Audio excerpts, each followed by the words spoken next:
There's always going to be the human in the loop. The intention isn't to replace you. I think many people are excited about this, Jake, actually, because they want technology to solve all these problems for them. And that's why it's so important for us to really understand what are their deal breakers.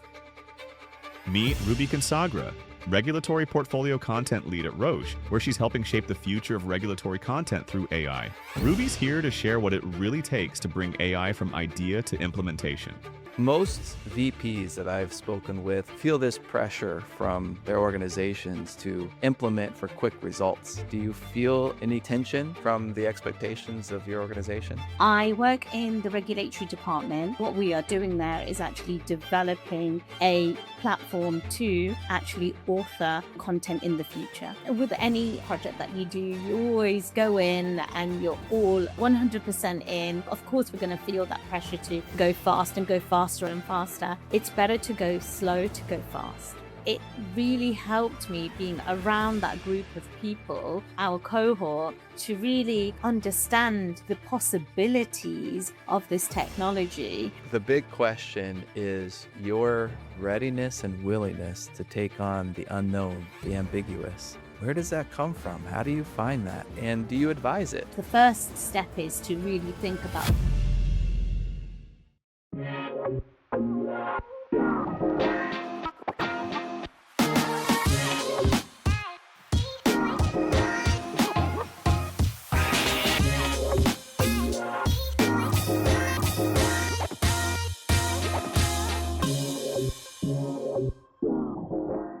Hello, and welcome to the Digital Adoption Accelerator podcast. I'm Jake Herway, your host, Value Add Group, Managing Partner of Healthcare Innovation. I'll tell you what, I'm excited today to be joined by Ruby. Hi, Ruby. Hi. Hey, it's been a little while since we've been able to connect. You've been busy doing great things. I have indeed. I've been extremely busy and working on a very exciting initiative, which I'm really excited to tell you about today. Wonderful. Yeah, we'll dive right in. Just by way of introduction, can you say a few words about what you do at Roche and about yourself? So I'm Ruby Kansagra. I work at Roche, as you've just mentioned, Jake.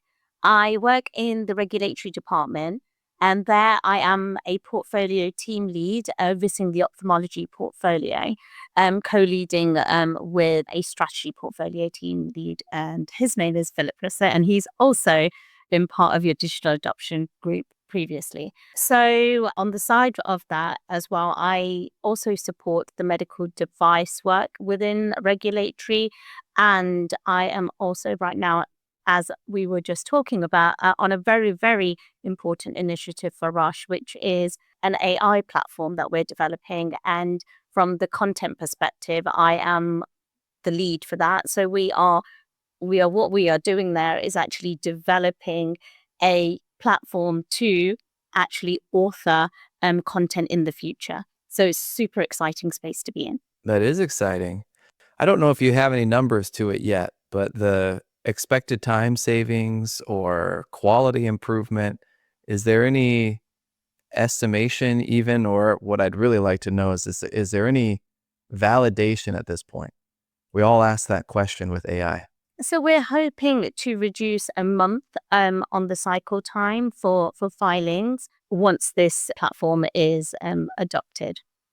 Very cool. Yeah, that's a month on the cycle time is a pretty big deal. It's huge. Yeah. I mean, many of our listeners will know the average numbers of a single day in the market. So that's a big deal. So Ruby, we have been through a lot together, and we started day one talking about AI and the human demands that it brings. And specifically for leaders, as they think about how do we get all this great capability and the power of AI into the hands of our people and out of pilots, out of playgrounds, and into productivity. In your initiative, maybe you could tell me a little more about what you're up to exactly and how you're moving from idea to implementation. There's a lot that can already be explored with what we have today, right? And so that's one thing that I I would encourage anybody to do is just start exploring what technology you already have in your hands, which is things like Gemini, ChatGPT, etc. Now, what we're trying to do at Roche is really thinking about the agentic platform and how that can enable even further efficiency in our processes when it comes to authoring content. And the way in which we're thinking about this is really starting from scratch and considering what kind of content is needed, what kind of information is needed, and what kind of prompts are needed. When we're thinking about templates today, these tomorrow, how does that actually look different? And so we have to rethink the whole process. So I guess the first step is to really think about the design of what you're building. And so do not underestimate, and this is one of my learnings for sure, as we've been developing this platform, is do not underestimate the time it takes to actually design. And so really think about all of those elements that you want to see. And so that to me was really important. And then on top of that, how will the users interface with this design? And so getting their feedback is also very, very crucial to make sure that the end adoption actually does what it's set out to do. So it sounds to me like it's a given that changing the way people are paid or putting a mandate out there is not working. Sounds like to you were already well past that point to, okay, I have to do the design up front, get user feedback as we iterate. If I could go into each of those points, the design up front, most VPs that I've spoken with and work with in life sciences feel this pressure from their organizations to implement for quick results. Are you faced with that tension where you're saying, look, I need to pause first and do some of the human process and design work before we can implement AI? Do you feel any kind of tension from the expectations of your organization? I think it's a lesson learned. So I think any project that you do, you always go in and you're all, 100% in, kind of maybe a little bit gung-ho. But in my opinion, over time, we're all learning. And so, yes, I think we probably do feel, of course, we're going to feel that pressure to go fast and go faster and faster and faster. But actually, one of my colleagues did say right at the very beginning, through their previous experiences developing and designing on initiatives, is it's better to go slow to go fast. I was like, that makes a lot of sense. When you're actually in it, you really understand what they mean. And the go slow pieces, get your designs right. It's like building a house, right? You need to get your architecture right. Otherwise, you're just going to have to restart again. And so it takes a while. It takes months to get that plan in place and approved. But once it's there, it's ready to build.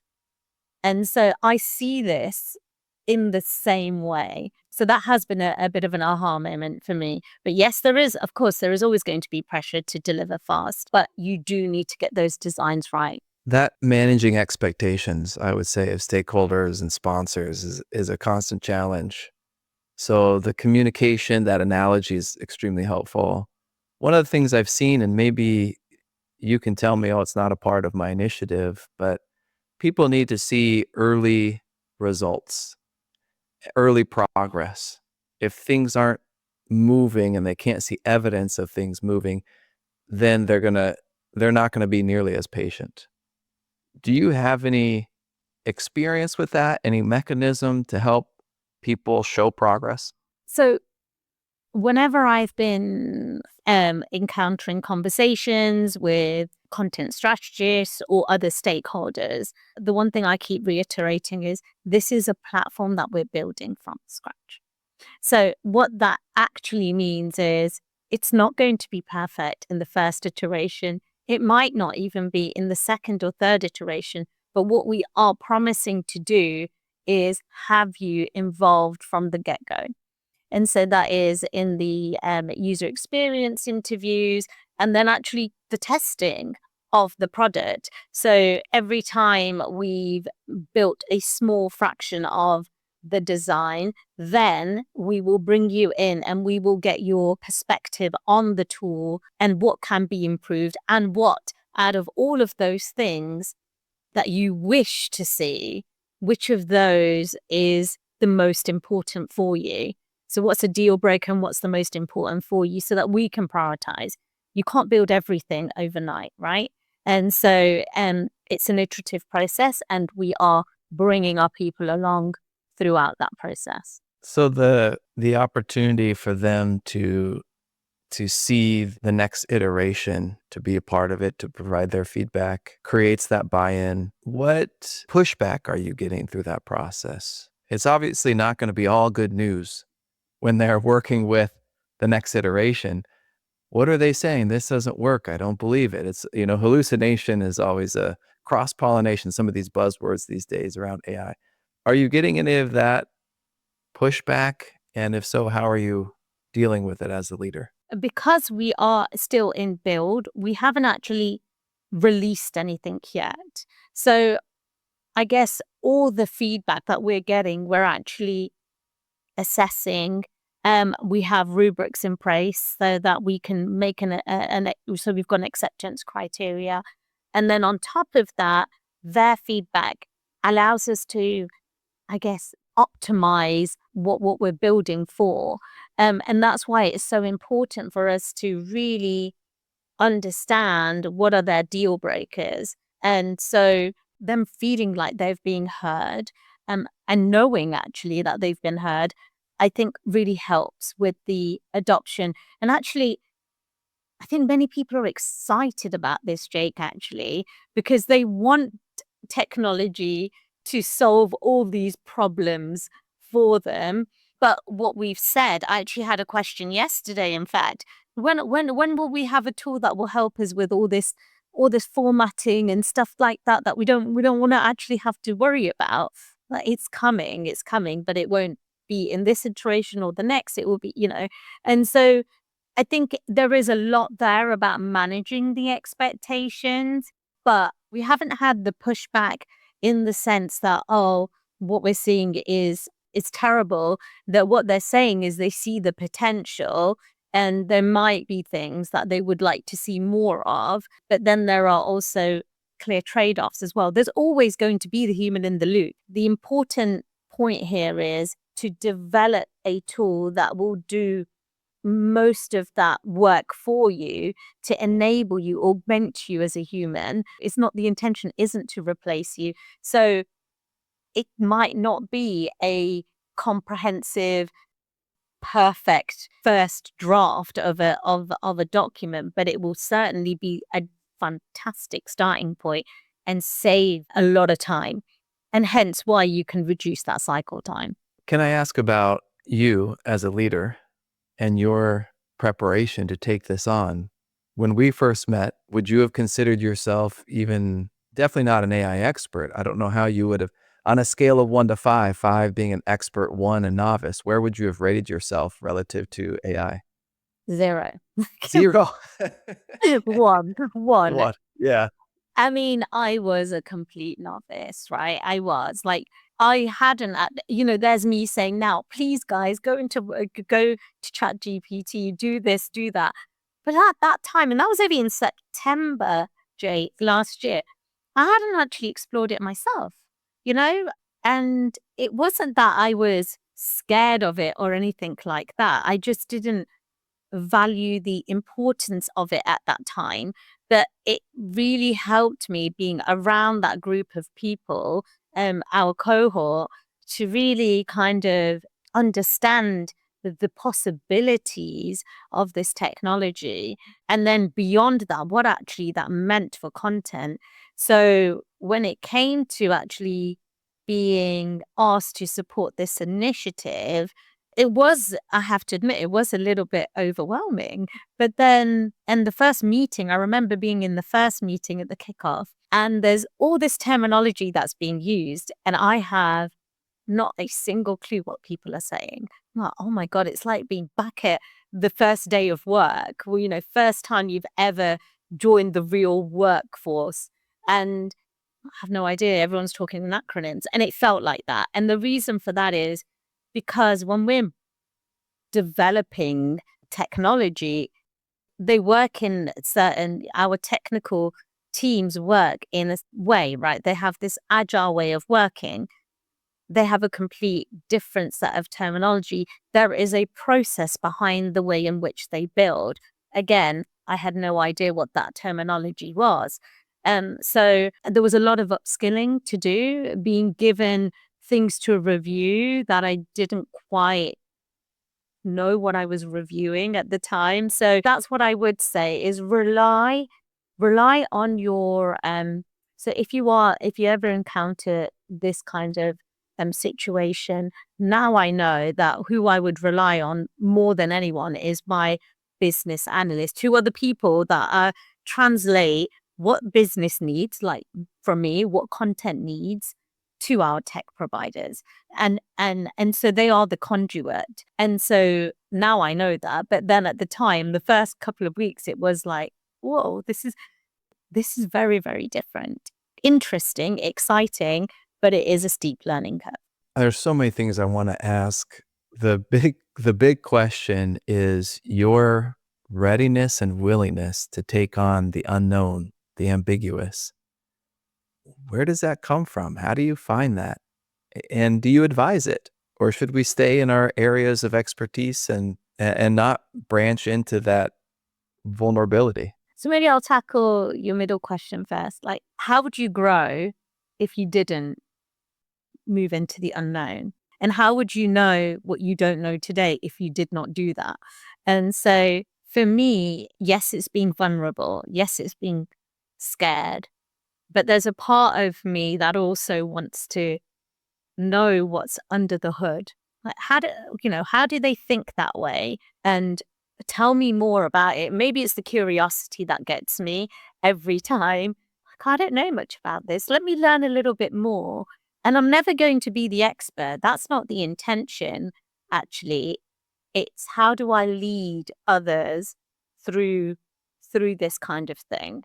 How do I understand this enough? How do I influence this so that it is right for what my people need and serve the actual organization as well? And this initiative is actually one which we are thinking way beyond regulatory. It's actually across. It can actually be used across any content in the future, we would hope. So it is big, but how would you grow if you didn't do that? So looking forward, lots of growth, I'm sure, foreseen in the future. What are you excited about? What's getting you out of bed into the office ready to roll? I want to see this platform actually in production. That's what's getting me out of bed. I want to see that we have been able to produce something out of this system, like content out of this system that we will be able to submit to regulators, and it is agile enough to do many different things. So my hope is this time next year, Jake, I'd be able to speak to you more about the utilization of the actual platform itself. So that's what gets me out of bed at the moment.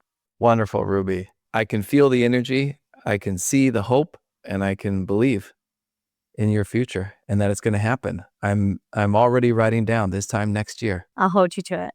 Planning on it.